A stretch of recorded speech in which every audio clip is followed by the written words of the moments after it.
Baik, kita mulai kuliahnya. Assalamualaikum warahmatullahi wabarakatuh. Salam sejahtera bagi kita semua. Selamat sore. Oke, saya lupa harusnya ada PR. Tadinya sempat tidur sebentar.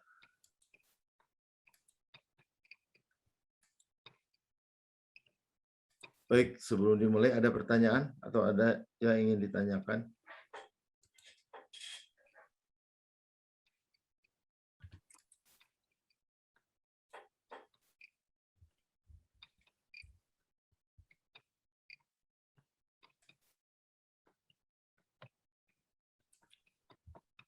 Baik, kalau tidak ada kita lanjutkan kuliahnya. Oke, jadi nanti ada minggu ini harusnya ada PR bab 3, saya lupa nge-setting. Jadi minggu ini ada PR bab 3, setelah itu kita latihan dan tes bab 3 gitu ya. Nah, mungkin pas di UTS kita tes yang bab 4 ini ya. Jadi tes ketiga itu pas di UTS. Sekarang minggu ini enggak. Kemungkinan kalau di tes bab 3 atau bab 4 yang pas di UTS. Oke, jadi bab 4 ini adalah kelanjutan dari bab 3. Jadi kalau bab 3 itu kita analisa energi untuk sistem tertutup yang lebih mudah. Nah, di sini kita akan berhadapan dengan analisa energi untuk sistem terbuka. Nah, namun sebelum itu saya sisipkan tentang color spesifik, sisipkan tadinya ada di bab 3, bab 2. Jadi setelah pada bab 2 kalian belajar membaca tabel substansi murni dan gas ideal. Nah, ada cara lain untuk mendapatkan nilai energi dalam dan entalpi serta entropi, yaitu dengan menggunakan apa yang disebut color spesifik. Ya. Oke, kita lanjutkan.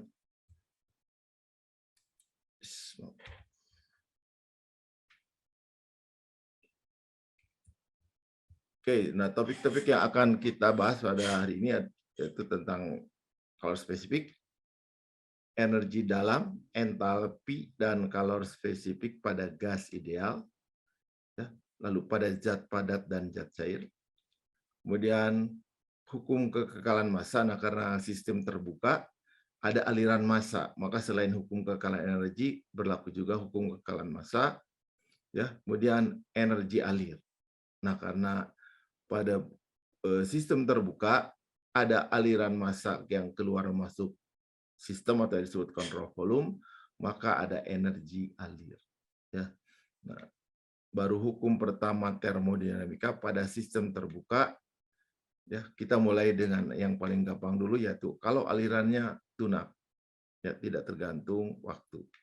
Lalu beberapa device aliran tunak, ya mulai dari turbin, kompresor, throttling, heat exchanger dan seterusnya, kita akan bahas satu persatu.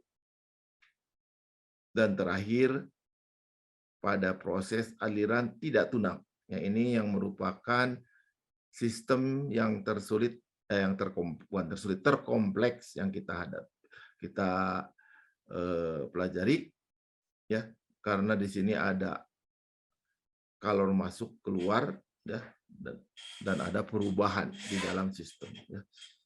Oke, kita mulai dengan berikut.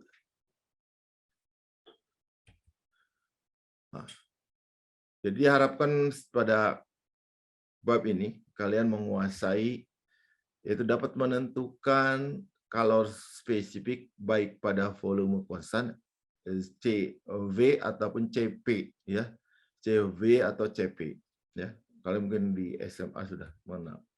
Menghitung perubahan energi dalam dan entalpi gas ideal menggunakan kalor spesifik. Nah, memang umumnya paling pas kalor spesifik itu digunakan kalor pada gas. Kalau pada zat padat mungkin masih bisa, tapi pada zat cair sering menjadi sumber kesalahan karena kalian harus hati-hati dalam penggunaan. Menerapkan hukum kekekalan massa dan kekekalan energi pada sistem terbuka aliran tunak. Nah, ini, ya. Kemudian melakukan analisis energi pada berbagai device aliran tunak yang tadi saya sebutkan, nozzle, diffuser, turbin, kompresor, dan seterusnya. Kemudian menerapkan hukum kekalahan massa dan kekalahan energi pada sistem terbuka aliran tidak tunak. Nah, ini yang akan. Oke. Kita mulai dengan calor spesifik atau specific heat. Kalau kalian kenal di waktu di SMA, mungkin calor jenis, ya. Oke, apa itu calor spesifik? Ya, misalkan kita punya besi 1 kilogram. Suhunya dari 20 kita naikkan ke 21. Supaya suhunya naik tersebut, diperlukan energi sebesar 0,45 kilojoule untuk 1 kilogram besi. Naik 1 derajat perlu 0,45 kilojoule energi. Nah, tapi untuk air, ya 1 kilogram air dari 20 derajat ke 21, jadi untuk kondisi yang sama, ternyata diperlukannya lebih besar, yaitu 4,18 kilojoule. Nah, sama-sama 1 kilogram, sama-sama menaikkan dari 20 derajat ke 21 atau 1 derajat Celcius, tapi energi yang diperlukan berbeda. Nah, ini menunjukkan apa, gitu ya? Nah, ini yang disebut dengan energi yang diperlukan untuk menaikkan temperatur suatu satuan massa sebesar 1 derajat disebut calor spesifik. Ya. Ini. Jadi, kalau air, untuk menaikkan 1 kilogram air sebesar 1 derajat diperlukan energi sebesar 4,18 kilojoule per kilogram derajat Celcius. Ya. Calor spesifik. Nah, dikasih lambang C. Nah, sama sebenarnya kalau dianalogikan dengan rangkaian listrik itu sama dengan seperti kapasitor. Ya, sama, kebetulan sama-sama ininya C, ya, lambangnya. Ya, jadi kalau kita ingin menaikkan, kan kapasitor juga satu. Kalau kita ingin mengalirkan energi listrik ke kapasitor, maka dia akan mengisi dulu kapasitor sampai penuh baru mengalir, ya, baru dia memiliki tegangan. Nah, ini juga sama, supaya kita kasih energi ke dalam misalkan di tungku, di situ ada besi, maka energi terus mengisi dulu calor spesifik, ya, sebelum naik temperaturnya, dia diserap dulu oleh. Nah, diserapnya dijadikan untuk apa nanti kita bahas dulu. Jadi ini, jadi ada calor spesifik, ada calor yang energi yang diperlukan untuk menaikkan temperatur satu satuan massa sebesar 1 derajat. Nah, itu tergantung dari substansinya. Nah, untuk harga calor spesifik untuk berbagai substansi ada di tabel di bagian buku di bagian belakang, ya, ditaruh. Nah, ada 2 kapasitas kalor, yaitu kapasitas kalor pada volume tetap. Jadi kalau prosesnya berlangsung pada volume tetap, maka energi yang diperlukan untuk menaikkan satu satuan massa per 1 derajat Celcius disebut calor spesifik konstan pada volume tetap. Dari hukum pertama termodinamika, ya, bahwa energi yang masuk dikurangi energi yang keluar sama dengan perubahan energi dalam. Ya, untuk energi kinetik dan energi potensial yang kita abaikan, sehingga kita dapatkan delta energi input inlet, ya, subscript itu itu untuk exit. Jadi delta energi inlet dikurangi delta energi exit sama dengan delta perubahan energi dalam. Nah, ini sama dengan CV dt untuk proses pada volume konstan. Ya, sehingga DU adalah CV dt, maaf ada dt -nya. Sehingga CV adalah DU per dt. Ya. Ini. Kalau volume konstan, ya, misalkan 1 kilogram delta T 1 derajat, kalau CP-nya diperlukan energi 3,12, maka dia adalah CV-nya 3,12. Contohnya tangki kokoh, gitu ya di sini. Berikutnya kapasitas kalor pada tekanan tetap. Ya. Yang ini salah, CU-nya ada DT-nya ya. Maaf. Kapasitas kalor pada tekanan konstan, ini sama dari hukum ke-1 termodinamika, ya. E in min E out sama delta U. Nah, di sini kan ada kerja. Kalau tekanan konstan, ada kerja WB kemarin ya. Boundary layer ya. Boundary layer sebesar V kali dV ya. Nah, kemarin DU ditambah VdV tidak lain DH. Nah, ini sehingga perubahan energi R yang diperlukan untuk menaikkan temperatur sebesar 1 derajat per 1 kilogram massa disebutnya ini CP ya, CPDT. Ini DH sama CPDT, maaf. Sehingga CP adalah DH per DT pada tekanan konstan. Ini contohnya di piston ya.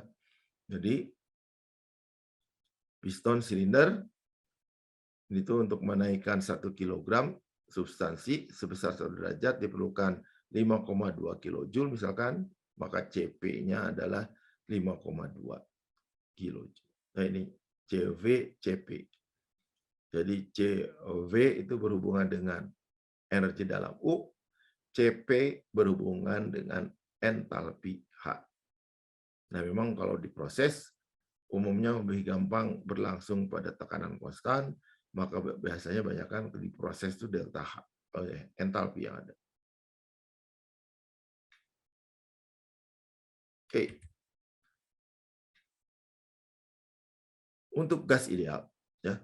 Persamaan gas ideal menyatakan ini, ya.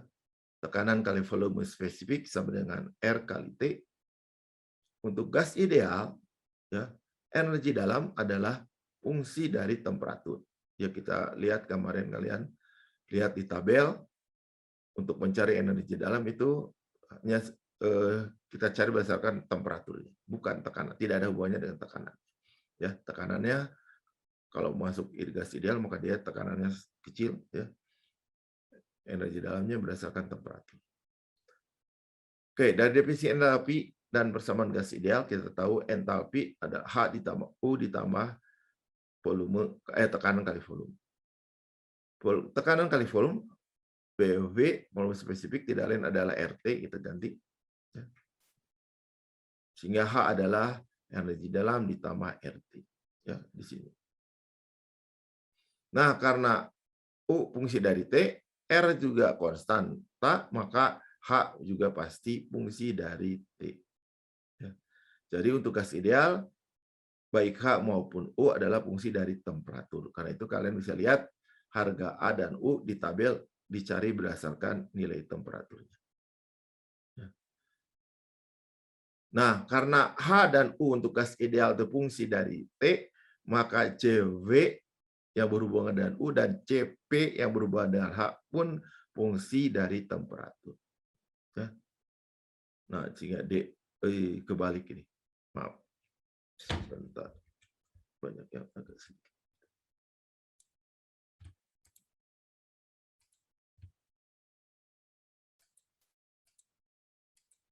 Sebentar. Biar nggak salah.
Oke.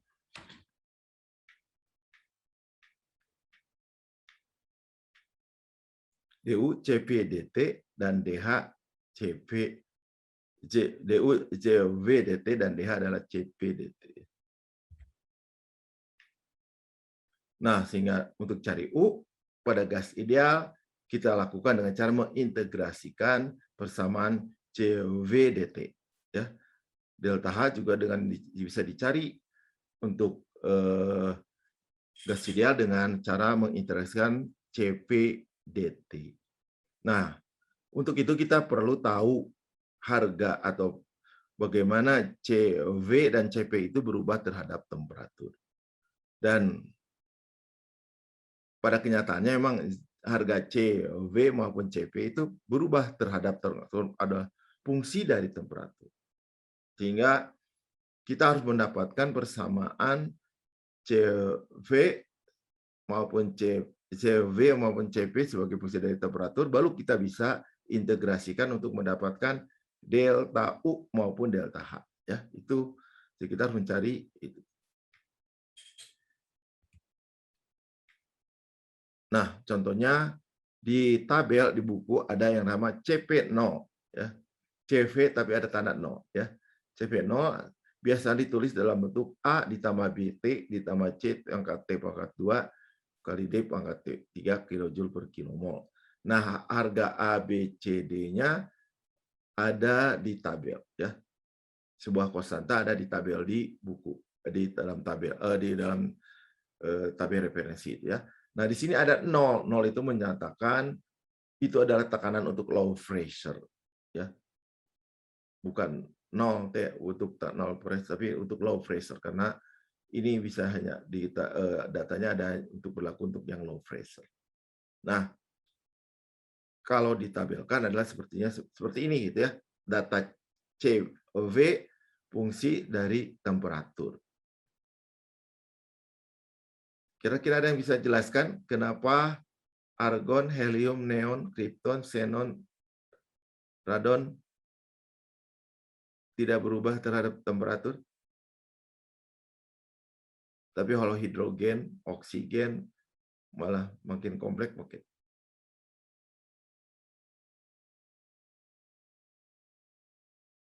Apa bedanya? Argon, helium, neon, krypton, xenon, radon sama yang lainnya di sini? Gas mulia, Pak. Gas mulia. Gas mulia, tapi bukan gas mulianya. Di sini lihat. Argon, helium, neon, krypton itu dia adalah ya karena gas mulia maka tidak berikatan, ya. Jadi karena gas mulia maka dia kalau di sini molekulnya adalah single atom. Kalau single atom kan cuma kayak kelereng gitu satu gitu ya. Bergerak ya hanya bergerak, derajat kebebasannya bergerak arah X, Y, Z. Ya.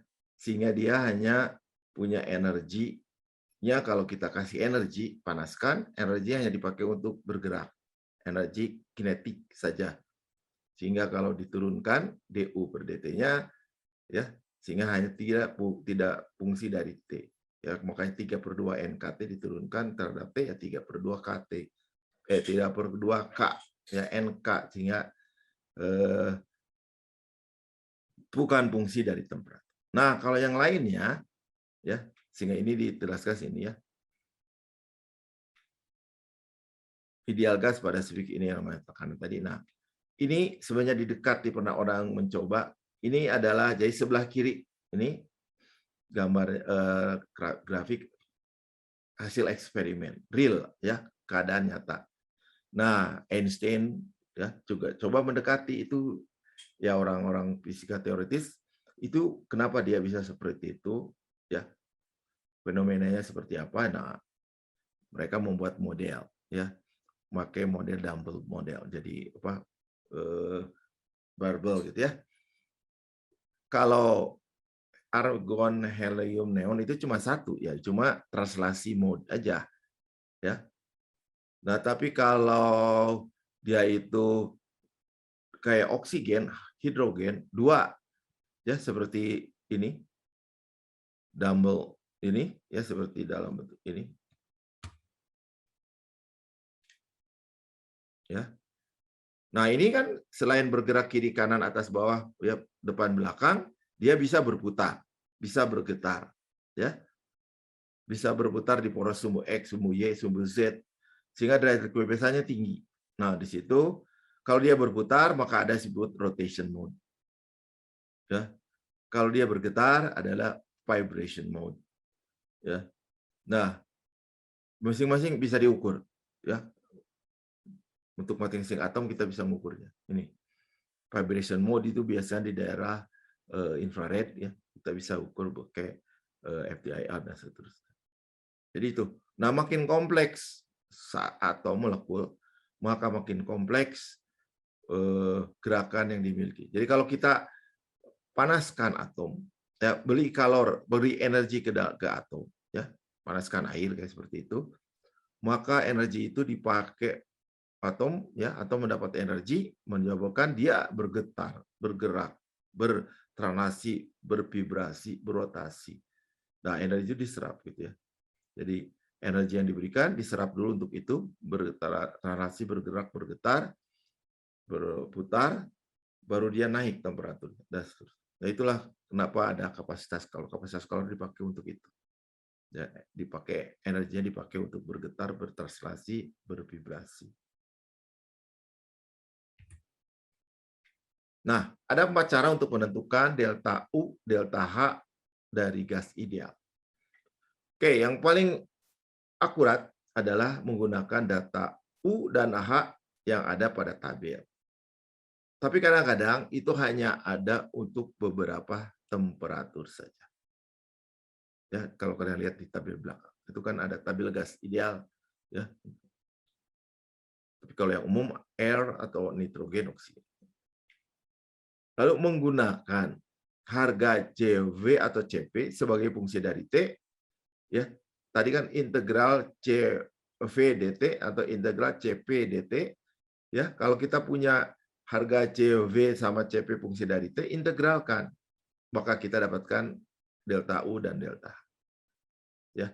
Namun ini akurat tapi memerlukan waktu yang ini. Ya, walaupun sekarang dengan komputer tidak masalah sebenarnya. Lalu menggunakan, nah, kalau harga CV-CP ini tidak semuanya ada, ya. Harga CV, CP fungsi dari T itu tidak ada, tidak semuanya ada untuk substansi. Nah, yang ada biasanya harga CV, CP untuk berbagai temperatur, ya. Karena itu berikutnya adalah kita bisa menggunakan kalor spesifik rata-rata, ya. Jadi kita anggap kalor spesifik itu konstan di temperatur rata-rata. Jadi prosesnya misalkan dari 300 ke 500. Nah, hitungkan integral CV CP dt misalkan untuk delta H, maka kita anggap CP-nya konstan, ya karena konstan dia keluar dari integrasi sehingga bisa jadi CP kali delta T. Nah, cuma harga CP yang dipakai adalah di temperatur rata-rata. Jadi kalau tadi 300 dengan 500 dipakai di 400, rata-ratakan 305 dengan 500 ratakan 400, maka pakai harga CP di 400. Kalau tidak ada misalkan gasnya tidak ada data harga CV atau CP untuk berbagai temperatur, maka pendekatan yang paling tidak akurat adalah menggunakan harga kalor spesifik pada temperatur ruang. Ini ada bisa datanya, ya. Nah, akurasi misalkan kalau kita CV rata-rata itu aktualnya kan harus mengikuti yang di sini, yang kuning ini ya. Nah, tapi kalau dengan pendekatan menggunakan kalor spesifik rata-rata, ya kita anggap rata-rata di sini. Nah, akurasinya akan tergantung dari seberapa lebar delta T ini antara T1 dan T2. Realnya kita tahu sebenarnya dia tidak linear, tapi kita anggap linear sehingga kita anggap dia dirata-ratakan. Ya. Itu salah satu teknik untuk menghitung harga delta U dan delta H pada gas ideal. Oke. Nah, relasi kalor spesifik pada gas ideal, ya. Nah, ini akan banyak kita pakai di bab-bab belakangan, ya. Ini yang harus kalian camkan di sini beberapa relasi. Tadi H sama dengan U ditambah P kali V ya. P kali V. Kita tahu untuk gas ideal P kali V itu adalah R kali T. Ya. Tekanan kali volume spesifik adalah R kali T. Sehingga H adalah U ditambah RT gitu ya. Ya kalau DH sama dengan DU, D dari RT karena R itu konstanta maka dari DT. Jadi R dari DT ya. Sehingga DH itu adalah CP DT, DU adalah JV DT ya. Karena R tadi konstanta maka R DT, DT yang jadi coret maka ini C untuk gas ideal, CP ditambah CP adalah CV ditambah R. Lalu untuk gas ideal ada yang disebut K, rasio kolor spesifik. Nah, K adalah CP dibagi CV. Itu. Ya, nanti kalian ada bersamaan yang menggunakan nilai K. Nah, K itu adalah itu. Ya, ada di tabel di A1, tabel paling depan. Itu beberapa relasi yang harus kalian ini ketahui untuk gas ideal. Nah, sekarang bagaimana kalau non ideal? No, bukan selain gas gitu ya. Kalau selain gas, ya, zat cair, zat padat itu, nah, zat cair dan zat padat berbeda dengan gas, ya, dia disebut incompressible fluid atau fluida yang tidak bisa dikompres. Kalau gas kita tekan, maka dia akan berubah temperatur volumenya sehingga menjadi padat, ya tertekan, ya dikompres gitu ya. Tapi kalau zat padat dan cair relatif tidak bisa dikompres, ya tidak bisa ditekan. Kalau kita tekan, volumenya tidak banyak berubah, ya maka disebut incompressible fluid, ya. Jadi dianggap volume spesifiknya konstan selama proses, ditekan tidak bisa. Nah sehingga berpengaruh terhadap nilai kapasitas kalori. Jadi di sini karena dia tidak berubah selama proses volumenya, maka untuk zat cair dan zat padat atau untuk incompressible fluid, harga C-nya adalah mau CV atau CP itu sama, yaitu C. Nah, sehingga perubahan energi di dalam itu U CV dt ditulis C kali dt. Nah, kalau spesifik konstan, maka C-nya keluar dari integrasi, sehingga kita bisa menghitung DU adalah C kali delta T. Untuk perubahan entalpi, H adalah sama dengan U ditambah V, sehingga DH adalah DU ditambah, ya karena tekanan kali volume diturunkan, maka ya kalian kenal di ini jadi kalkulus VdV ditambah VdP gitu ya. Nah, karena untuk yang terkompresi ya incompressible fluid, kalau volume spesifik konstan selama proses maka dV 0 ya. Sehingga ya DH sama dengan DU plus VdV. Itu beberapa. Nah, jadi untuk zat padat cari U, integralkan C dt, cari H ya tadi integral U ditambah VdV. Ya kalau dia tidak berubah volume tekanannya maka DH sama dengan DU. Jadi kalau spesifik konstan, ya untuk kalau spesifik konstan delta H sama delta U, ya untuk zat padat di mana volume spesifiknya nyaris 0, mendekati 0. Ya kalau kalian lihat aja kemarin di tabel untuk cair saja kan 0,001 sekian ya. Itu cair saja sudah kecil ya. Zat kalau gas kan besar ya, bisa sampai 20 atau 10 ya beberapa kok. Tapi kalau zat cair kecil, zat padat itu mendekati 0 sehingga delta H sama dengan delta U sama dengan C mendekati gitu ya. Nah, untuk zat cair pada proses tekanan konstan delta H delta U karena delta AP-nya 0 ya ininya. Sehingga ini delta H adalah delta U C dt. Untuk proses temperatur konstan ya delta ini maaf ini CV dt ya, ini CV dt. DU adalah CV dt. Sebentar.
Oke, jadi ini DU CVDT VDV ya, sehingga DH adalah temperatur kosan, DT-nya 0 ya, sehingga DH adalah VDV. Nah, ini nanti kita pakai di bab berikutnya. Oke, itu adalah tentang entalpi. Oke, ada pertanyaan?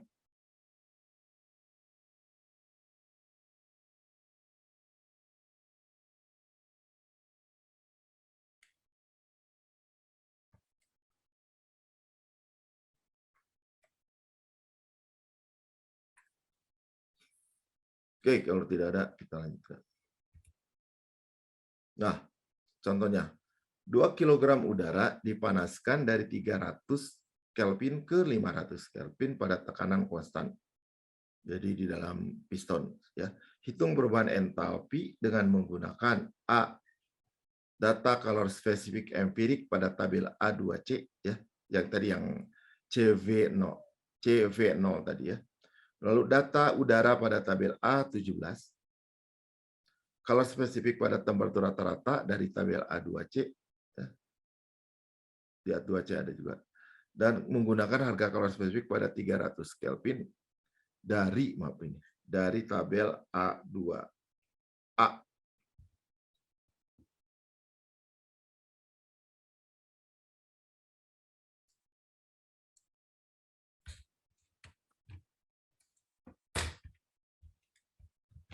Oke. Jadi mencari kalor spesifik delta entalpi, delta H berarti ya. Dari tabel A2C, CV0-nya itu ini persamaannya di kita peroleh. Ya. Jadi ini CV fungsi dari T. Nah, karena kalau di atasnya ada tanda bar, itu artinya per kilomol ya. Sehingga kita harus konversi nanti ke dalam kilo per kilogram ya. Kita integrasikan ya perubahan entalpi per mol ini integrasi CV dt ya, CV-nya seperti itu, kita integrasikan lalu masukkan dari 300 Kelvin ke 500 Kelvin. Itu maka kita dapatkan ini integrasikan ya. Ini dapatkan 59 salah 590. Oke. Itu kalau pakai kalor spesifik ya. Sehingga itu baru kilojoule per kilomol. Untuk per kilogram kita pakai dibagi 6. Sehingga kalau itu 2 kg ya, M kali delta H, maka perubahan entalpinya adalah 2 kg kali 203,9 dapatkan 207,98 ya. 8. Oke. Itu kalau kita gunakan CV. Berikutnya menggunakan tabel udara. Pada 300 Kelvin kita tahu H1-nya sekian, pada 500 Kelvin H2-nya sekian. Sehingga ya langsung delta H adalah M kali delta H, kita peroleh 405,66.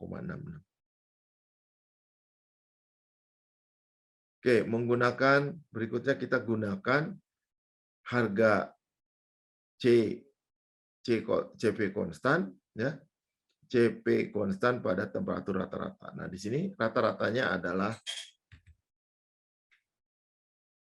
ya, 300 ditambah 500 bagi 2 adalah 400. Jadi kita pakai harga ya di tabel A2 itu ada untuk CV untuk 400 Kelvin, untuk ini adalah 1,013 ya untuk udara.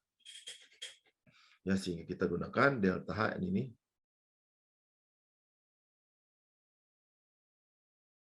Maaf, itu harusnya tidak ada bar ya.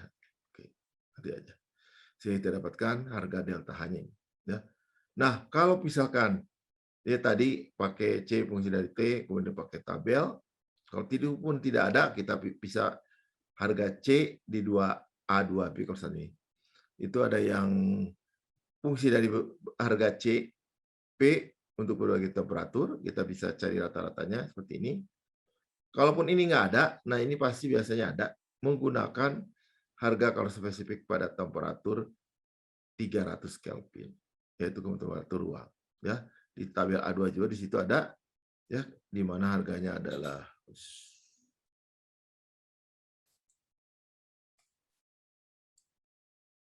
105 kilojoule per kilogram Kelvin, maka kita dapatkan ini.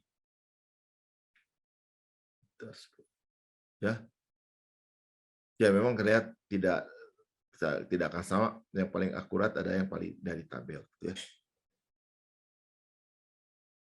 Oke, itu contoh penggunaan menghitung. Nah, di sini untuk gas biasanya tidak bermasalah ya, karena pasarnya sama pasar gas, sehingga kalian bisa bisa melakukan pendekatan perhitungan dengan menggunakan ini ya, C. Tapi kalau zat cair, substansi murni seperti air, nah itu yang jadi sumber masalah. Ya, kalau air, ya misalkan campuran ada uap, ada air. Nah, C-nya yang mana? Nah, itu yang biasanya jadi sumber masalah. Ya, sehingga kalau substansi murni, kalau tidak yakin pasanya seragam, ya C-nya, misalkan kalau compressed liquid, itu gampang, itu cair berarti kan, keadaan cair bisa pakai 4,18 itu C-nya. Ya. Tapi kalau tidak compressed, maka lebih baik jangan menggunakan pendekatan menggunakan kapasitas kalor ini untuk air ya, untuk substansi murni, karena itu menjadi sumber kesalahan ya, karena kalian akan salah mengambil harga C-nya.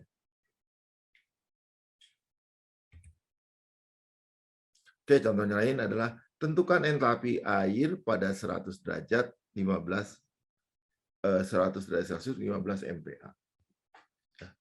Dengan menggunakan tabel kompresi atau dengan menggunakan atau didekati dengan pendekatan sebagai cair jenuh. Ya.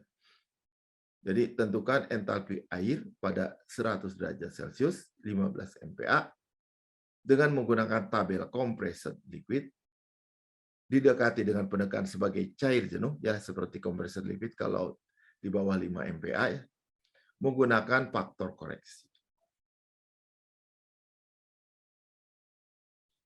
Oke, kita mulai. Entalpi air, ya ini tabel A7. Ini kebetulan 100 derajat 15 MPa itu compressed, ya. Dari tabel A7 untuk compressed, untuk air 100 derajat 15 MPa datanya ada, ya, itu 430,28. Ini nilai yang eksak. Ya. Dengan pendekatan saturated liquid, ya 419,04. Nah, ini tidak, ya, berbeda dengan 430. Ini karena tekanannya tinggi, terlalu tinggi ada, ya. Tapi dengan pendekatan, ya, dengan errornya 2,6%. Oke, sekarang dengan menggunakan faktor koreksi. Dengan menggunakan faktor koreksi bahwa delta H adalah V kali delta P, ya. H adalah, ya, H pada P dan T tadi, maka kita dekati dengan harga saturated liquid seperti yang untuk compressed liquid lainnya, ini ada koreksinya adalah sebesar ini. Ditambah VF kali V min P saturasi. Ya. Sehingga kita dapatkan ini, errornya 1%. Nah, dengan cara yang sama kita bisa cek, kalau dia tekanannya di bawah 5 MPa, nah harga ini tuh kecil. Ya. Sehingga ini, ya seperti yang sudah kita ini, bisa didekati dengan harga HF-nya aja. Ya. Karena harga ininya udah VF itu kecil kan, 0,01 sekian, P min P saturasinya kecil ya, kalau di bawah 5 MPa. Sehingga bisa didekati dengan ini saja kalau compressed liquid di bawah 5 MPa. Nah, kalau di sini contohnya 15 MPa, kalau dia kayak tabel sekian, pendekatan ya pada temperatur pada cair jenuh pada temperatur yang sama sekian, errornya 2,6, pakai faktor koreksi ini kita dapatkan sekian.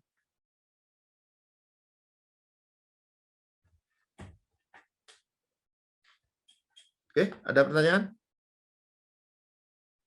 Pak, berarti ini jawaban yang paling benar yang mana, Pak? Kalau yang utama adalah yang A dulu. Kalau di tabel ada, gunakan yang A.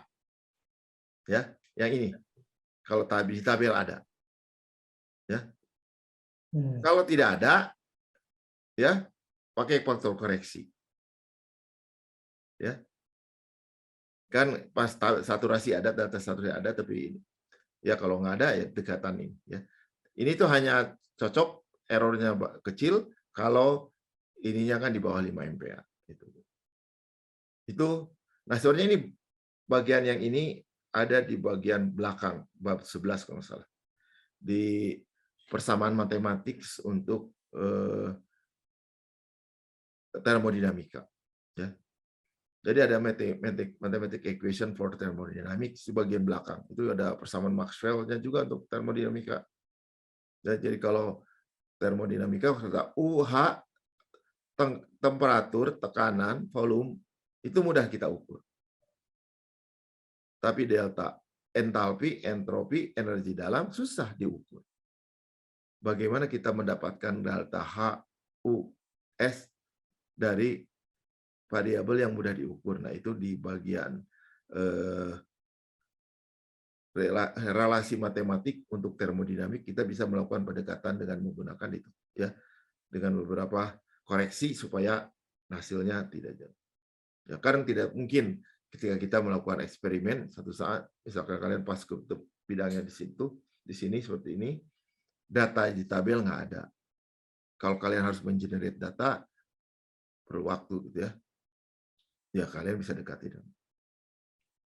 Ya, dulu saya pernah waktu master itu proses bahan semikonduktor yang saya pakai tidak ada data termodinamikanya. Ya saya harus mengukur karena saya perlukan titik leleh, titik tadi apa saturated liquid, saturated. Kalau di sana saya pakai liquid sama solidnya, ya. Jadi dari solid berubah jadi liquid. Nah itu saya perlu data-data itu karena untuk bikin kristal sehingga ya ngukur sendiri gitu data ini. Nah itu perlu waktu itu satu titik aja 1 hari. Padahal saya perlu beberapa titik. Itu baru satu titik itu seminggu karena saya naikin 1 derajat, 1 derajat gitu. Itu untuk mengamati secara ya pakai kebetulan saya pakai pengamatannya direct observation. Tapi kalau pakai beberapa teknik lain bisa lebih cepat. Oke, itu. Oke, di jam saya di 3.48 kita break ya. Nanti kita teruskan lagi di jam 4 ya. Silakan kalau yang mau break sholat maupun. Oke.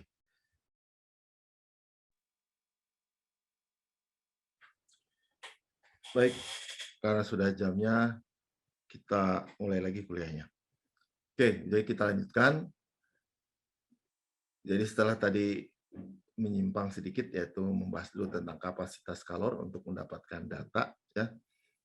Maka sekarang kita masuk ke bagian inti yang merupakan bagian yang paling kompleks di kuliah termodinamika kita ini, ya, yaitu analisa energi pada sistem terbuka. Ya.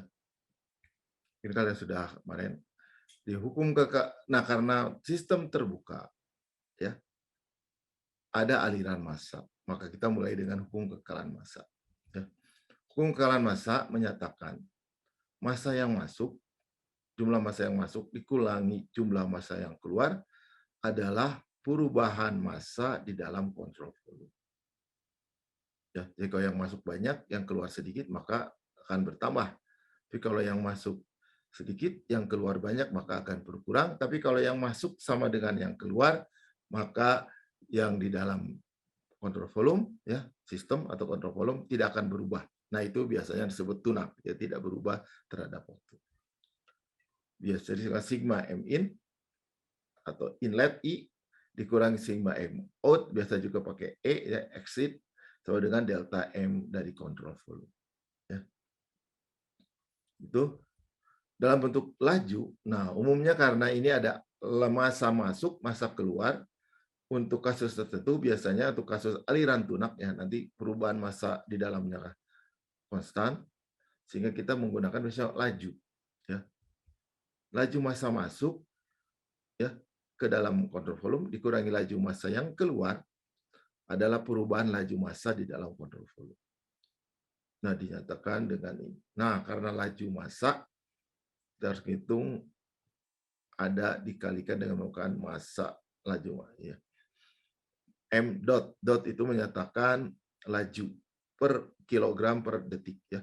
Sehingga sigma M out sigma M in dikurangi sigma M out adalah perubahan laju massa itu adalah delta M. Jadi perubahan laju massanya itu delta M per satuan waktu.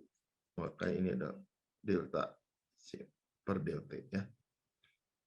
Nah, di mana laju massa itu dinyatakan dengan mass flow rate M dot itu adalah rho kali, ya, ini kalian kenal sebagai debit A kali kecepatan rata-rata. Nah, kalau di termo kita pakai ini, rho kali A. Nanti kalau pada kenyataannya kita tahu bahwa kecepatan di sini tidak sama di pinggir sama di tengah. Nah, itu yang nanti dibahas di kuliah mekanika fluida, ya, profil kecepatan, perubahan profil kecepatan dan sebagainya. Nah, tapi untuk mudahnya di termodinamika kita pakai rata-rata.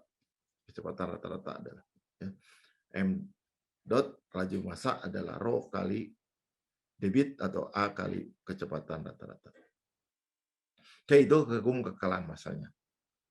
Jadi karena dia sistem terbuka, ada yang massa yang masuk, ada yang massa yang keluar, sehingga pertukaran energi terjadi karena tadi kemarin itu adalah energi yang dinamik, juga ada bertambah selain Q dan W, ada juga karena massa itu bawa substansi itu memiliki energi, yaitu sama seperti kemarin energi substansi U EK EP, ya. Nih, jadi karena sistem terbuka, ada substansi yang masuk, ada substansi yang keluar.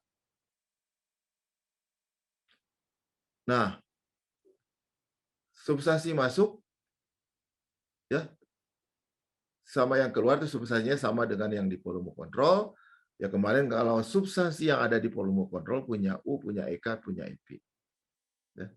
Tapi yang masuk dan keluar itu seperti ada yang lain, yaitu ada energi yang menyebabkan dia mengalir masuk dan ada energi yang menyebabkan dia mengalir keluar. Ya. Energi itu dikenal sebagai kerja alir. Ya. Seperti ada piston yang imajiner yang mendorong dia masuk dan yang mendorong dia keluar. Ya, massa masuk, massa keluar. Ya, itu piston imajiner. Ya, seperti ada piston imajiner. Di mana kerja itu, ya, kita tahu kerja adalah gaya kali jarak, ya. Kalau di sini contohnya piston imanyider adalah gaya yang menekan piston kali geraknya di sini L. Ya. Jadi kerja alir W flow adalah gaya kali pergeseran yaitu L di sini ya. Di sini L.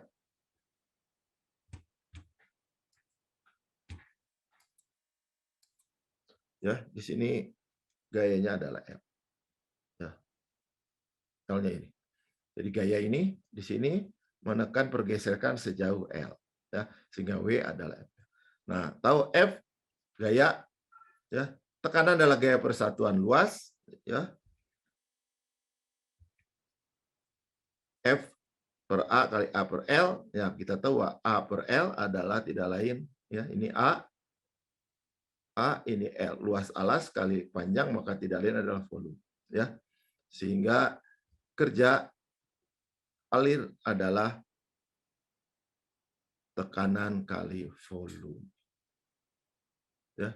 Jadi sehingga selain ya tadi selain substansi tadi ya, sama-sama di sini substansi ini memiliki energi yaitu U ditambah EK ditambah EP. Nah, dia juga kalau yang mengalir selain ini ya, selain U, EK, EP dia ada energi alir yaitu ini. Ya. Nah, sehingga energi alirnya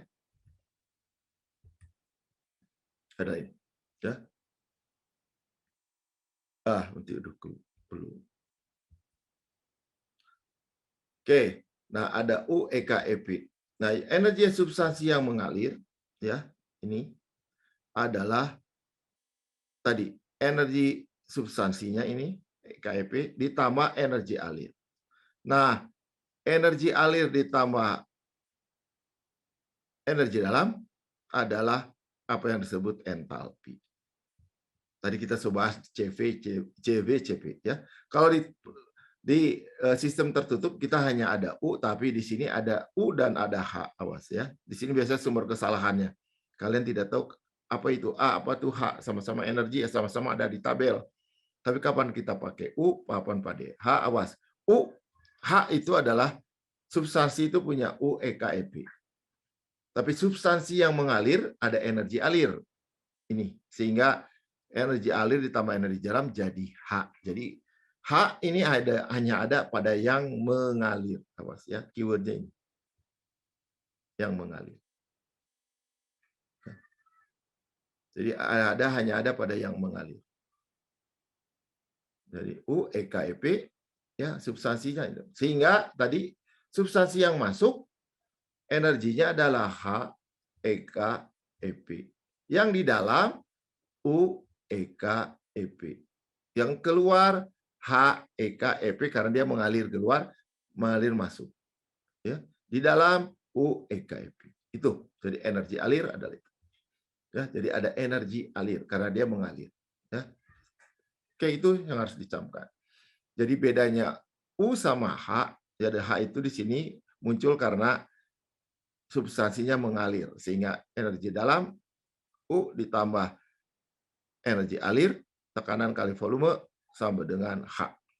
Itu jangan sampai ketukar. Ya. Nah, di sistem tertutup kita hanya ada U di sini ya karena energi yang berubah di dalam volume sistem. Nah, tapi di sistem terbuka ada H, ada U. Awas ya, dua-duanya ada. Walaupun nanti di sistem atau sistem terbuka yang tunak ini tidak berubah. Ya, di mana sistem tidak berubah maka hanya ada A. Tapi kalau tidak tunak nanti tiga-tiganya, dua-duanya. Oke, nah dalam bentuk laju ya dinyatakan ada dot HEK ya. Jadi sehingga ini masuk ke sini. Sehingga energi yang masuk adalah ini. Ya, ada pertanyaan? Ke sini. Kalian harus bisa bedakan H dan U ya. Karena nanti kalau di tabel dua-duanya ada berdampingan. Nah, kadang-kadang suka ada yang A dan U. Ya, sistem tertutup itu pakai U, sistem terbuka tunak pakai H, sistem tertutup terbuka tidak tunak, dua-duanya ada. Nah, itu yang harus jangan sampai kebal. Oke. Nah, hukum ke-1 pada ini, sehingga aliran energi untuk volume control, ya, selain di sistem sama dengan sistem tertutup ada ini, sama, ya, energi dinamik. Cuma energi dinamiknya ada tambahan. Selain Q dan W, ada juga ini. Energi yang E in, E out-nya kan kalau ditutup aja Q dan W. Tapi kalau di terbuka, karena ada massa yang masuk dan massa yang keluar, maka energi dinamiknya ini tambahan. Ya. Yang keluar dan yang masuk dan yang keluar. Dengan yang di dalam tetap ini sama dengan energi dengan dihukum di sistem tertutup. Ya. Hukum kekalahannya sama, M in min M out sama dengan delta MCP. Ya, cuma di sini M in dan M out-nya tambahan. M in, M out selain ini. Ya. Ada itu. Jadi M in. Nah, kalau E in min E out sama dengan delta I. Ya. M in, M out, jadi M in masuk, massa masuk, dan massa yang berubah, E in, E out. Nah, biasanya untuk sistem terbuka ini ada dua kemungkinan. Pertama, prosesnya tunak. Tunak artinya sistem atau volume kontrol tidak berubah terhadap waktu. Kondisi sistem atau volume kontrol di sini untuk sistem terbuka tidak berubah terhadap waktu. Sehingga delta MC-nya 0, delta EC-nya 0, ECV-nya 0. Ini 0, ini 0. Ya. Ini kalau tunak. Tapi kalau tidak tunak berarti ini berubah, tidak 0. Ya. Di sini berubah. Nah, ini akan lebih ribet lagi. Proses berlangsung secara tidak tunak. Ini tidak 0, ini tidak 0, maka H-nya ada, ya, U-nya juga ada. Selain Q dan W, ada U, ada H. Ini yang jadi ribet. Nah, ini biasanya jadi sumber kesalahan utama. Kalau tunak, makanya lihat ya, kalau tunak, ini tidak berubah, ya, di dalam. Maka ini tidak ada U. Tidak ada delta U. Yang ada adalah yang masuk, yang keluar, delta H ada. Sama ini, ya, Q. Oke.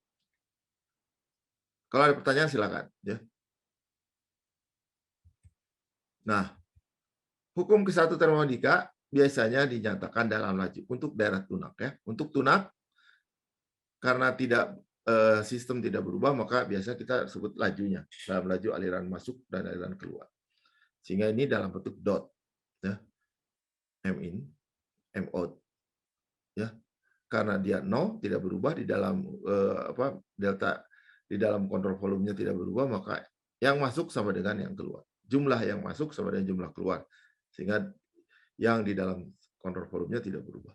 Begitu juga energi, sama. Energi yang masuk sama dengan jumlah energi yang masuk sama dengan jumlah energi yang keluar. Ya. Sehingga di dalam sistem tetap tidak berubah. Nah, untuk pipa satu masukan, satu keluaran, misalkan turbin, nozzle, kompresor, pompa, ya, diffuser, throttling.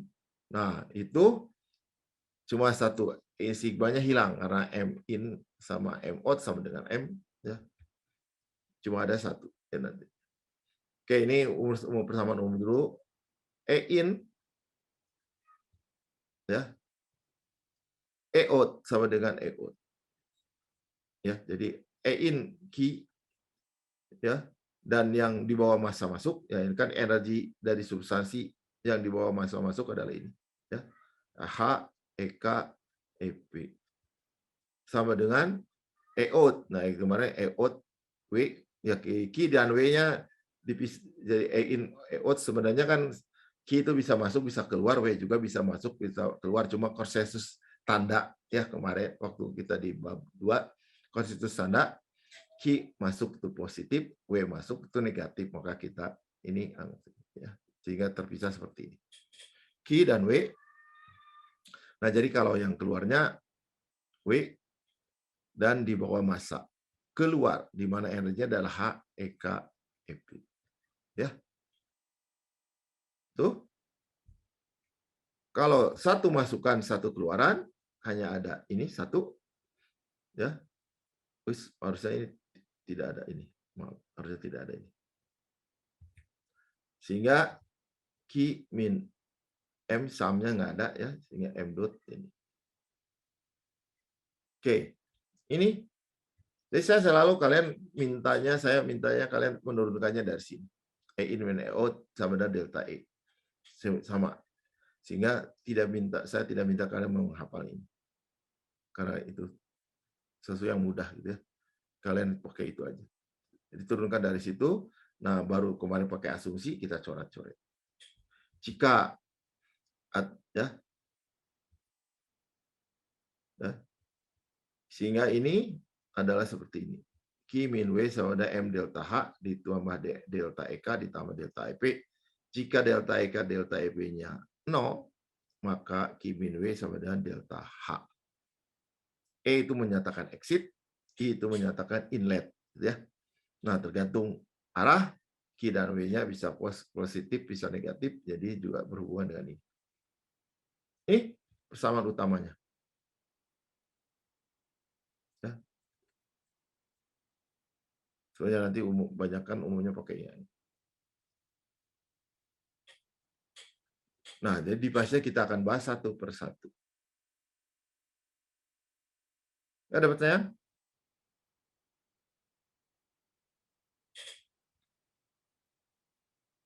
Saya lupa mengupload nanti itunya di slide PDF-nya nanti ini. Tapi yang ini di PDF kan bisa, tapi coba agak harus ini belum selesai soalnya.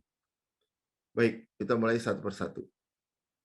Untuk plus in, ya satu masukkan satu keluaran, ya ini berlaku ini. Oh, maaf tadi. Oke, nah sekarang kita satu persatu. Yang harus kalian ingat adalah misalkan turbin. Ya kita mulai satu-satu. Turbin.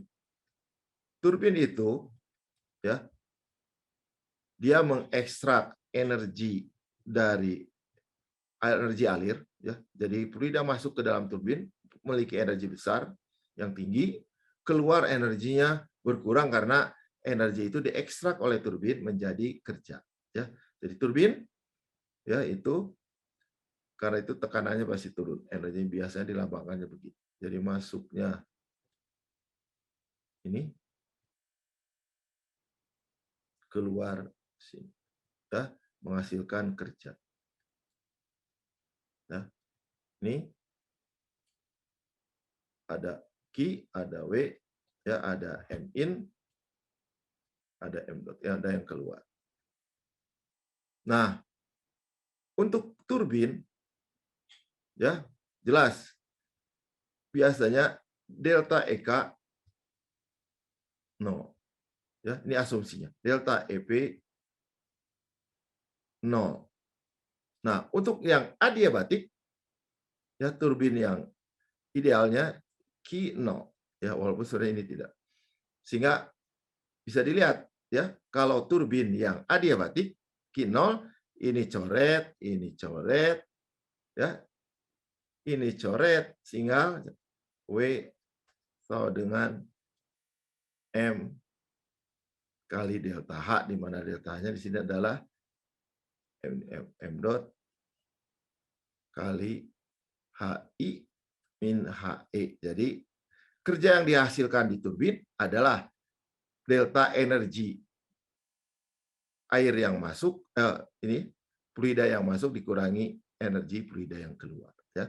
Jadi fluida masuk energinya tinggi, keluar rendah, deltanya itu karena dipakai kerja.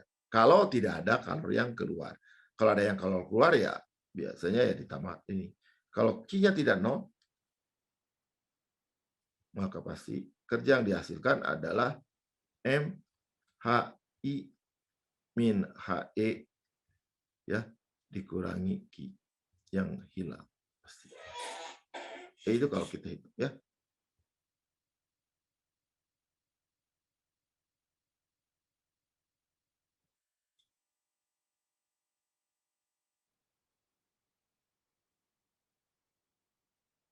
Min atau plus? Plus gak, Pak? Plus ya. Karena energi yang ini ditambah energi jadi energi.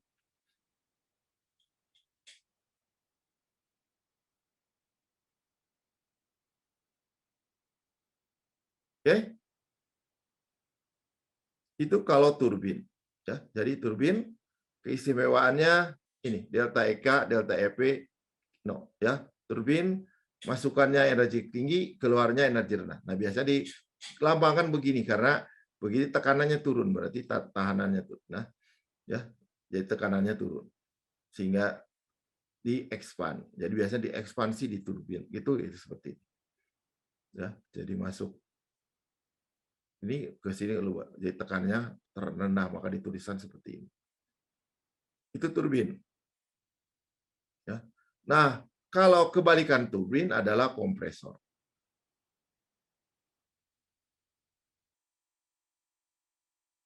Kalau kompresor ditulisnya terbalik begini.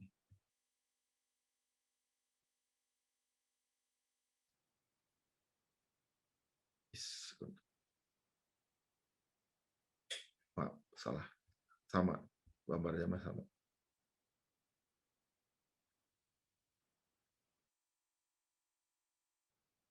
Masuk, keluar.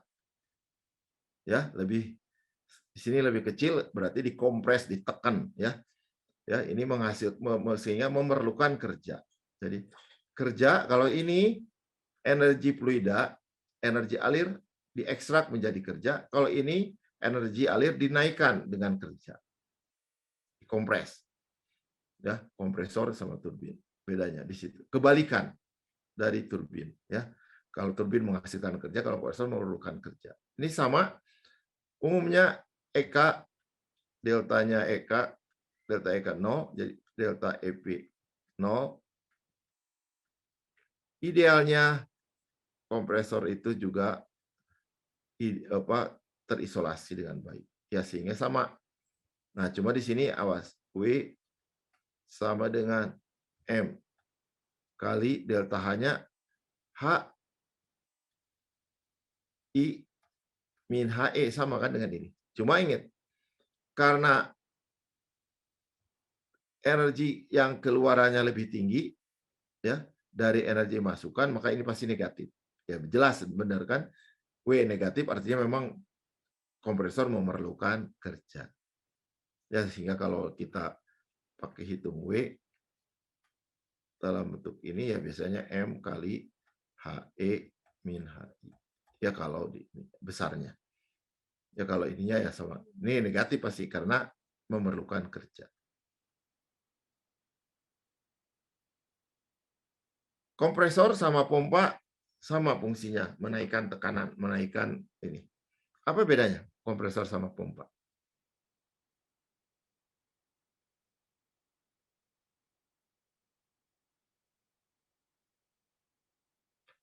Kan kalian nggak, pompa itu di mana? Dipakainya fluidanya apa? Kan kalian pompa air. Air pakai pompa air kan kalian?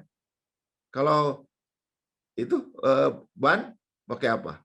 Untuk penekanan menaikkan tekanan sehingga bisa ngisi udara ke ban, maka pakai Pompa juga. kompresor ya. Nah, itu kompresor untuk gas. Pompa untuk zat cair. Ya. Nah, makanya kalau misalkan di perusahaan minyak, Pertamina misalkan atau di ya ini dari kilang minyak ditarik, dipisahkan tuh gas sama minyak dipisahkan sama air. Sebenarnya kalau ditarik dari bawah sumur itu pasti ada air ya. Air lumpur segala gasnya macam-macam di separator gas minyak air. Kalau dia sumber gas maka gasnya banyak biasanya. Ya. Tapi kalau dia sumbernya sumber minyak yang banyak, biasanya dua-duanya ada. Nah, kalau minyak didorong pakai pompa, dikirim ke stasiun pengumpulnya. Tapi kalau gas dikirimnya pakai kompresor. Ya. Kalau tekanannya tinggi alir sendiri, tapi kalau turun supaya cepat di tengah biasanya pakai kompresor untuk didorong. Ya. Sampai ke sana. Nah, cuma bedanya minyak sama gas gimana?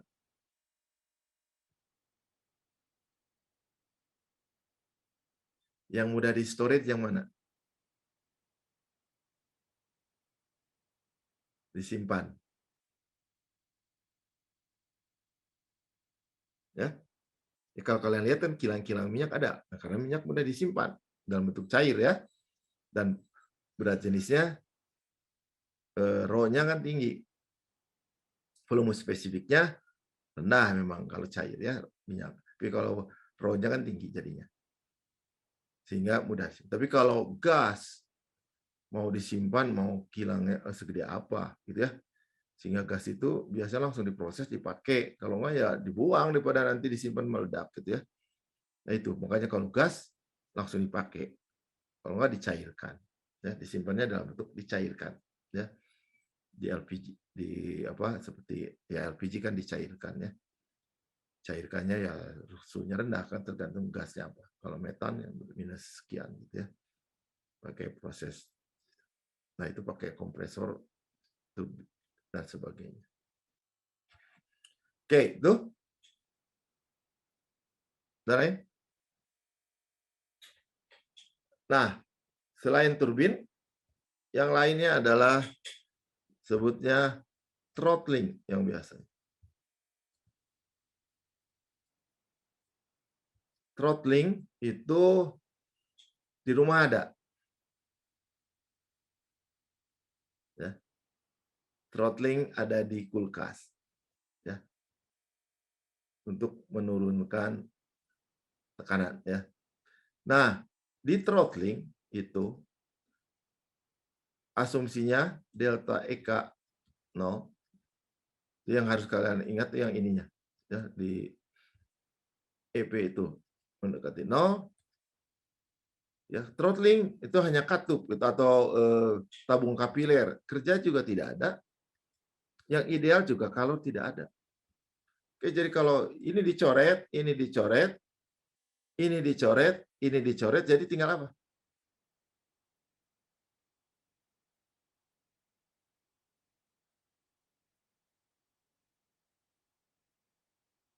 Ini kan sama dengan 0. Berarti yang 0 mana? Ini nggak mungkin 0. Jadi yang 0 adalah ini. Jadi pada throttling, entalpinya konstan. Ini throttling. Ya, prosesnya adalah isoentalpi. Nah, sedang kalau idealnya isoentropi sebenarnya. Isoentropi biasa pakai device-nya yang lain, bukan throttling. Lebih ribet ya. Lebih susah, agak susah. Nah, itu biasanya kalau untuk bikin gas cair itu yang isoentalpi. Kalau isoentropi ini banyak energi yang kebuang. Nah, ini kalau gas ideal, tadi kan kita gas ideal tuh U itu fungsi dari T ya. U fungsi dari T, H juga fungsi dari T.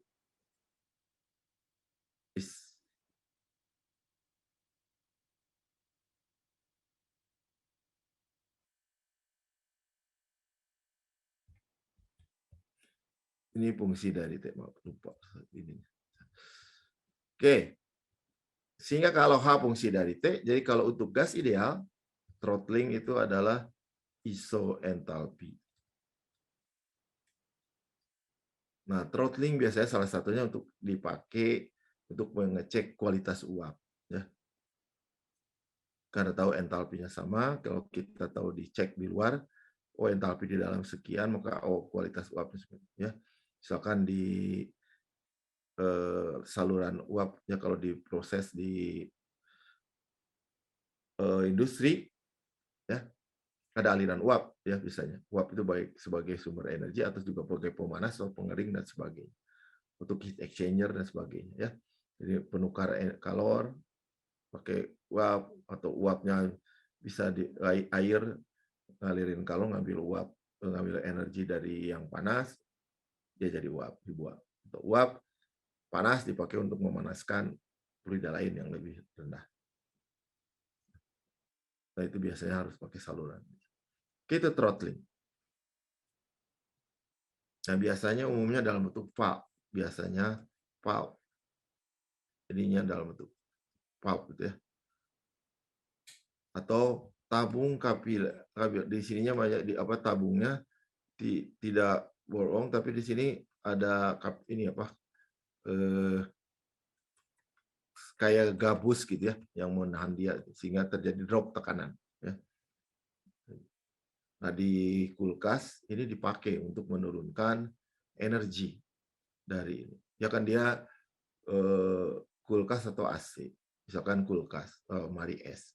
Dia harus bisa mengambil energi dari makanan yang untuk mendinginkan makanan, maka energi atau kalori yang ada di makanan harus dibawa keluar. Karena itu dia si fluida kerjanya, refrigerannya harus punya energi lebih kecil dari energi yang dimiliki. Harus serendah mungkin supaya dia bisa menyerap energi dari makanan. Ya, sehingga dia naik. Nah, lalu dia harus dinaikkan supaya energinya tinggi melebihi energi di dan lingkungan ya, misalkan di rumah kan itu dikompres supaya energinya naik supaya dia bisa melepaskan kalor keluar ya. Lalu supaya bisa balik lagi mengambil lagi kalor dari makanan, maka dia di throttling turun lagi gitu ya. Itu siklusnya. Oke. Berikutnya adalah nozzle sama diffuser. Ini kalau tadi kompresor sama turbin pasangan, tapi kalau nozzle pasangannya diffuser. Nozzle ya kayak tahu kan nozzle fungsinya buat apa? Nozzle kan banyak ditemui. Fungsinya buat dilambangkannya begini. Ya, memang bentuknya kadang-kadang juga seperti ini. Ya. Dipakai untuk meningkatkan energi kinetik. Ya. Ini rendah, tekanan kecepatannya nyaris 0, ke sini kecepatannya tinggi, ya, naik. Ya. Nah, contohnya di slide saya itu atau di buku juga salah satunya adalah terowongan angin. Ya.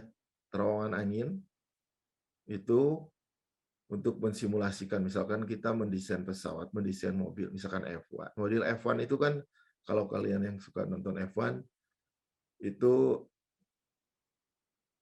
drag force itu kan sangat penting. Jadi F1 itu kan supaya cepat larinya, maka si mobil tidak boleh sedetik pun mengambang, melayang di atas jalan. Jadi harus nempel itu si ban.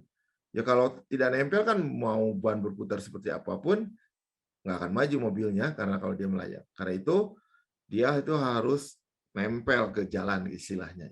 Sehingga si aerodinamiknya itu harus bisa menekan mobil ya supaya terus nempel di jalan.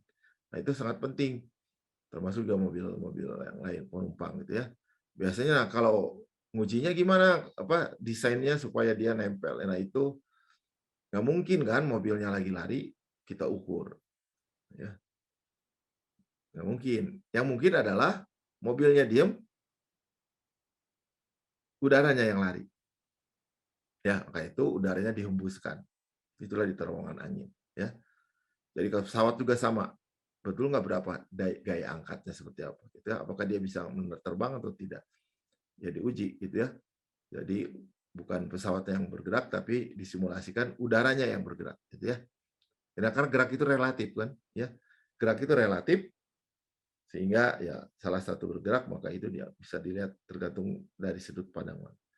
Ya, sehingga kalau di terowongan angin kita bisa lihat di luar terowongan angin ya lewat kaca atau lewat monitor bagaimana profil udara ini biasanya dikasih asa atau apa sehingga bisa kelihatan pemampatan udara, apakah dia bisa ini naik atau turun ya. Nah, ini masalah aerodinamik itu cukup penting, misalkan di daerah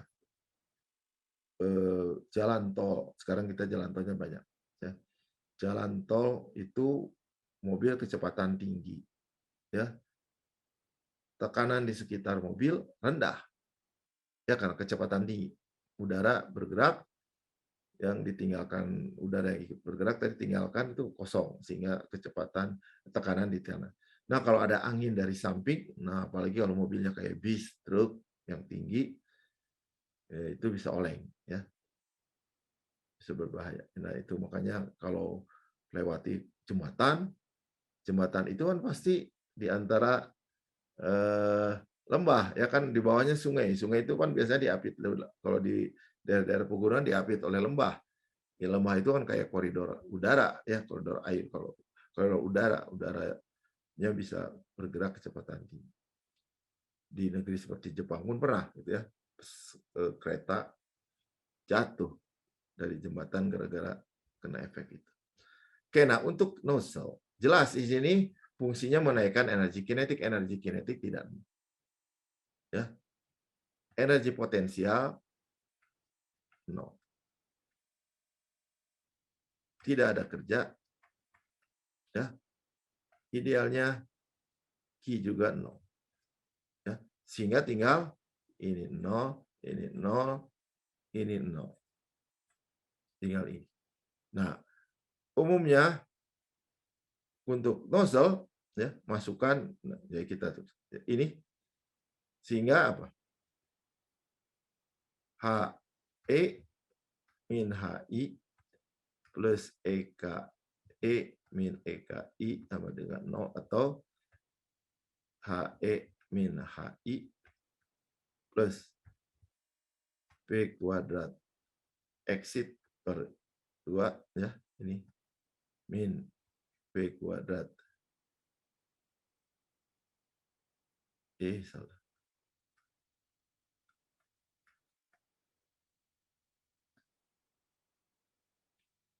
Ya. Nah, kalau untuk nozzle atau nozzle bahasa Indonesia, V input itu nyaris 0, kecepatan input. Sehingga kita bisa lihat kecepatan keluarnya adalah akar dari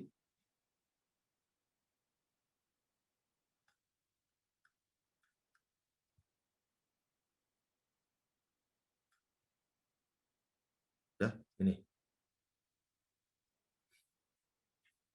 Ya, karena ya energinya seperti energi HI min HE 2 diakalkan. Itu kecepatannya. Nah, sedangkan untuk diffuser ini kebalikan dari nozzle, seperti kompresor dengan turbin. Jadi kalau misalkan di terowongan angin, oleh nozzle di kecepatan ditinggikan melewati mobil atau pesawat model kita, lalu udah itu harus dibuang udara keluar. Kalau dibuang dalam begitu saja kecepatannya tinggi, di belakang bisa kayak angin tornado gitu ya. Akhirnya diturunkan lagi, didifuskan, diffuser ya, turun, didifuse ya, sehingga diturunkan tekanan kebalikan dari ini ya, dari kecepatannya tinggi ke kecepatan yang nyaris 0. Itu diffuser, kebalikannya dari ini. Itu diffuser. Ya. Diffuser juga yaitu untuk mendifuse ya. Dilihat kalian temui diffuser di mana?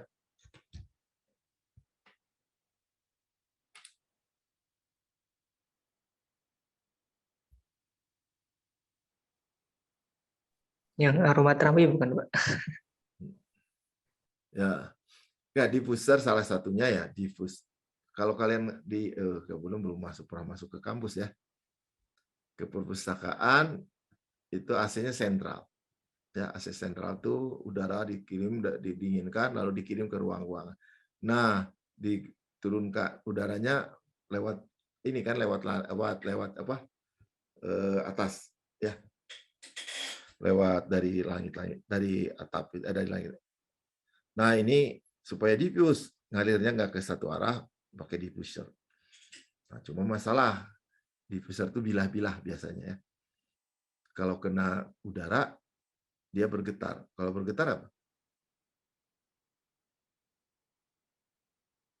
Kayak orang TF.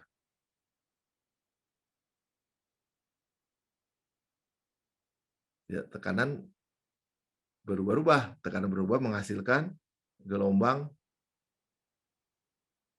suara, jadinya noise. Nah, itu gimana bikin diffuser yang tanpa noise. Itu yang terjadi juga di AC-nya kereta bandara dari Jakarta ke Soekarno-Hatta. Itu kan desainnya PT KAI. Nah, itu bising ya AC-nya, jadi tidak nyaman orang. Nah itu orang persoalan seorang engineer harus mengatasi itu.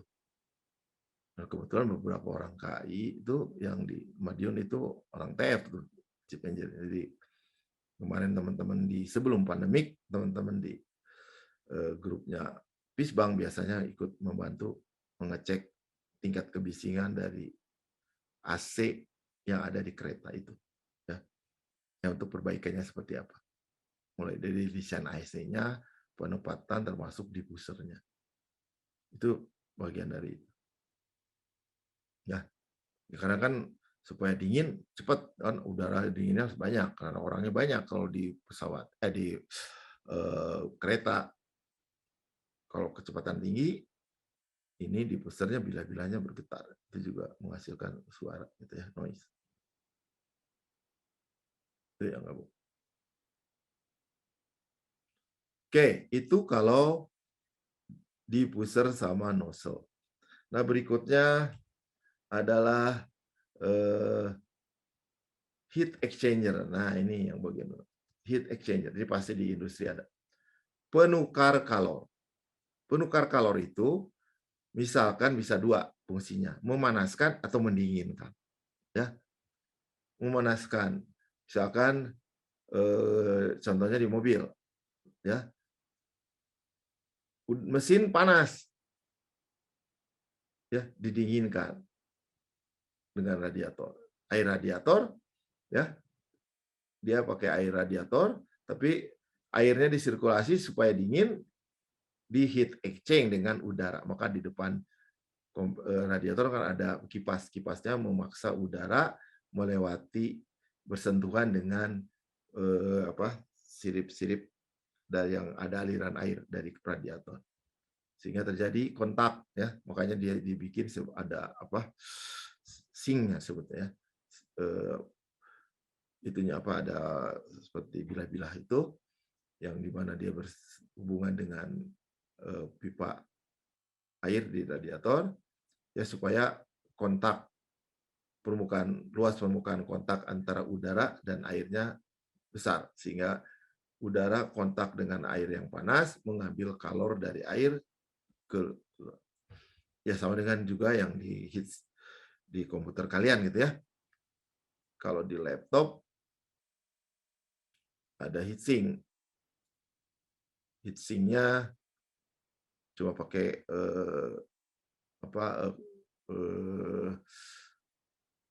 fan ya. Heatsink, sirip-sirip itu pakai fan. Tapi kalau seperti ini, komputer saya pakai AMD itu pakai air ya, pakai cairan, pakai fluida ininya, heatsinknya. Jadi pakai fluida, ada thermoelectric ya, mengubah, jadi dinginkan pakai heatnya thermoelectric, tapi didinginkan dengan heatsink. Nah, heatsinknya ada fluida yang diputar gitu ya. Fluidanya biasanya ada oil supaya tidak. Itu heat exchanger. Nah, kayak itu kalau heat exchanger digambarkannya biasa begini. Ya. Ini ada yang mengalir ke sini di kontraflow biasanya, ya, umumnya kontraflow dengan aliran, ya. Jadi misalkan di sini aliran yang A, ya, panas, keluar J jadi dingin, sehingga B itu adalah dingin keluar jadi panas. Nah, ini analisisnya tergantung dari kontrol volume yang kita pakai. Di sini ada dua, ya. Untuk yang ininya A dan B, fluidanya dua, A dan B, ya, tapi tidak tercampur, ya, sehingga MA I yang A sama dengan MA yang A. Ini MA. Jadi yang A. Dan yang B juga sama. MB yang I sama dengan M yang maaf. ME yang B sama dengan MB. Jadi laju aliran A dan B-nya terpisah. A, B, B. Tapi konstan. Yang masuk dan keluar sama. Yang A dan B. Tapi tidak sama antara A dan B. Nah, sekarang yang energinya. Ya, energinya tergantung. Kalau analisisnya ini, ya ini kontrol volume kita. Pakai ini deh. Pakai yang lain.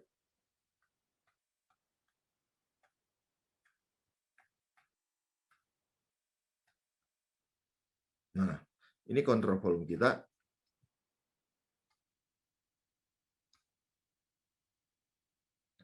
Nah, idealnya di sini heat exchanger ini terisolasi, ya, sehingga tidak ada kalor keluar.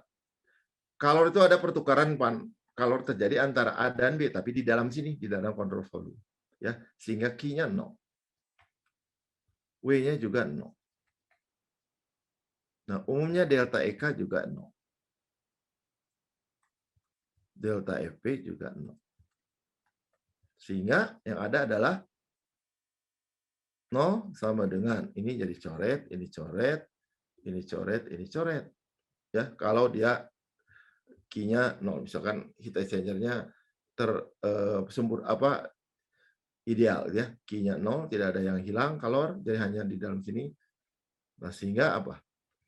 M-nya ada 2 ya. MA kali HEA min HIA plus MB kali HEB min HIB. Nah, kalau diinikan MA HI A min HEA sama dengan MB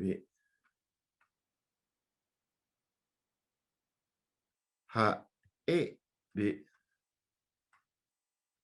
Jadi lihat di sini terlihat bahwa kalau A misalkan asalnya temperatur energinya tinggi jadi rendah, maka ini delta H-nya dikali MA sama dengan delta H yang diperoleh B kali MB.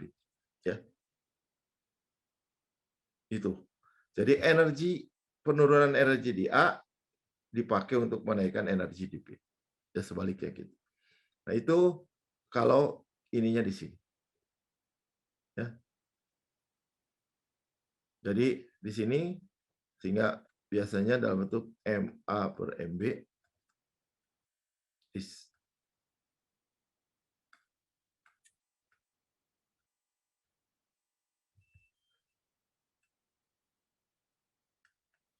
sehingga adalah MA per MB HEB min HIB dibagi HIA min HEA. Tuh. Nah, kalau yang lain adalah kalau si kontrol volumenya ini.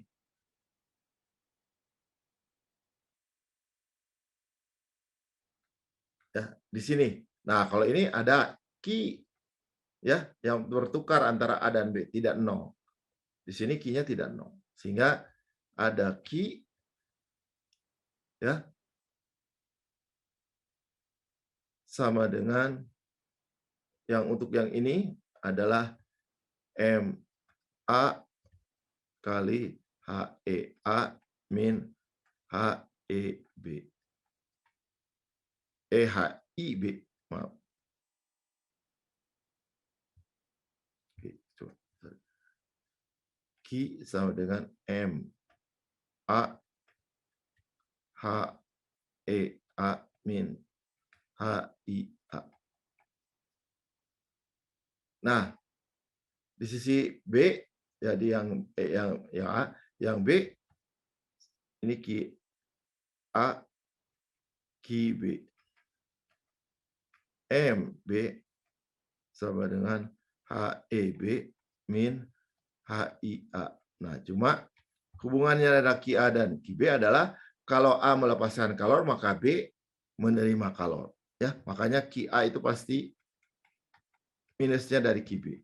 Ya, kalau QB menerima kalor, QA melepas. Sehingga nanti ketemu seperti ini lagi. Sama sebenarnya. Oke, itu di aliran di heat exchange. Jadi sebenarnya saya pakai dua persamaan ini. Jadi dari dua persamaan ini kita bisa menurunkan yang lain ya dengan asumsi-asumsi ini yang penting ya. Jadi saya tidak ingin kalian menghafal, tapi kalian bisa mengerti alirannya sehingga kalian bisa menurunkan sendiri ya persamaan ya. Sama kan E in min E out sama dengan delta E itu aja ya. Untuk aliran tunak E in sama dengan E out. Itu. Oke, ada pertanyaan?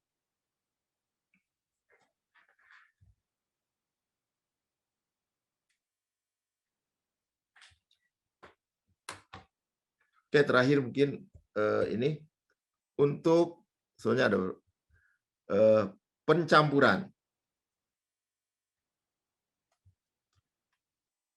air dingin ya dicampur air panas menjadi air hangat. Nah, kan gitu ya. Nah, kalau yang di sini jelas tidak satu input, tidak satu keluaran, tapi dua input, satu keluaran sehingga M yang masuk ditambah ya sigma yang masuk sama dengan sigma yang keluar. Satu. Energinya sama. Nah, umumnya kecepatan ada tapi sama gitu ya. Karena dari sama tidak ada biasanya yang idealnya untuk sebuah ini namanya mixer, biasanya disebutnya mixer ya. Mixer itu idealnya tidak ada kalor yang hilang. Tidak ada kerja ya. Delta energi kinetik juga tidak ada, delta energi potensial juga tidak ada sehingga ini coret, ini coret, ini coret ya. Sehingga tinggal ya tadi energi yang masuk M1H1 ditambah M2H2 ini sama dengan energi yang keluar. Itu.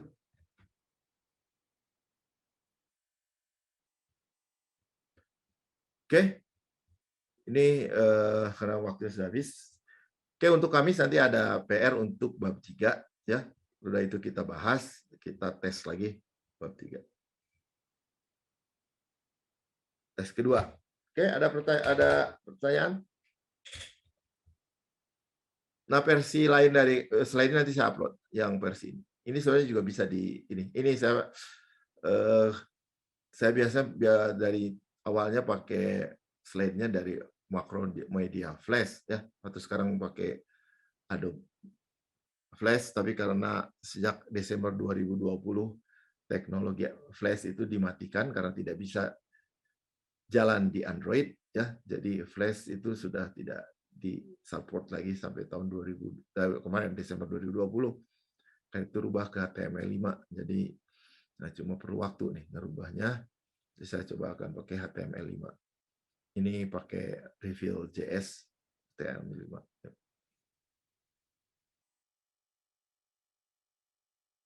Nah, mungkin nanti saya akan coba.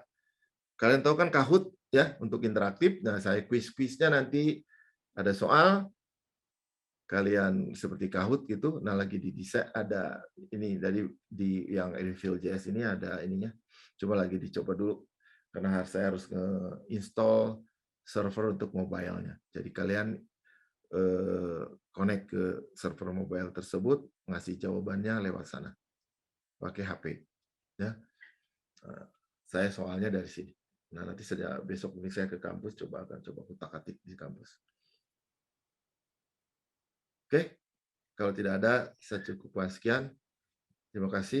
Assalamualaikum warahmatullahi wabarakatuh. Salam sejahtera bagi kita semua. Salam sehat selalu.